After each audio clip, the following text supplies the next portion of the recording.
Drugs కేసులో నోటీసులు అందుకున్న సినీ నటి చార్మి సిట్ కార్యాలయానికి చేరుకున్నారు. బౌన్సర్ల భద్రత మధ్య ఆమె సిట్ కార్యాలయానికి వచ్చారు.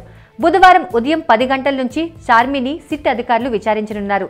బుధవారం ఉదయం కొండాపూర్లోని ఓ ఆసుపత్రిలో సినిమా షూటింగ్లో పాల్గొన్న చార్మి అక్కడి నుంచి నేరుగా సిట్ కార్యాలయానికి వచ్చారు. చార్మి ఈ క్రమంలోనే సిట్ కార్యాలయానికి సీఐ ధనలక్ష్మి బుధవారం ఉదయమే చేరుకున్నారు. అయితే నిన్న కోర్టు కేసు చార్మికి షాక్ ఇచ్చిన ధర్మిల మీడియా వాళ్ళు ఆమె రెస్పాన్స్ కోసం తన ఇంటికి వెళ్ళగా ఆమె అక్కడ ఉండకపోవడం, ఎటువంటి షూటింగ్స్లో కూడా లేకపోవడం, ఆమె ఫోన్ కూడా స్విచ్ ఆఫ్ పెట్టుకుని ఉండటం జరిగింది. సిట్ విచారణ ఎలా ఎదుర్కోవాలన్న వ్యూహంపై సన్నిహితులు నిపుణులతో చర్చించినట్లు సమాచారం. ఇక పొద్దున్నే బౌన్సర్లతో సిట్ ఆఫీస్కి ఎంట్రీ ఇచ్చింది చార్మి. అయితే రాత్రంతా ఎక్కడ ఎవరితో ఉన్నట్టు అని పలు అనుమానాలకు దారితీస్తుంది.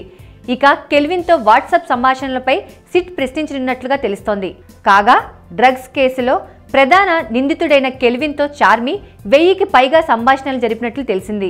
అంతేకాక కెల్విన్ ఫోన్ డేటాలో చార్మి దాదాగా ఫీడ్ చేసుకున్నట్లు సమాచారం. కాగా పూరి దర్శకత్వంలో చార్మి నటించిన జ్యోతిలక్ష్మి ఆడియో వేడుకకు కూడా కెల్విన్ పాల్గొనడం గమనార్హం. అంతేగాక అతడితో చార్మి సెల్ఫీలు దిగడం చర్చకు దారితీసింది. ఈ నేపథ్యంలో చార్మి ఏం చెబుతుందనే దానిపై ఉత్కంఠ నెలకొంది.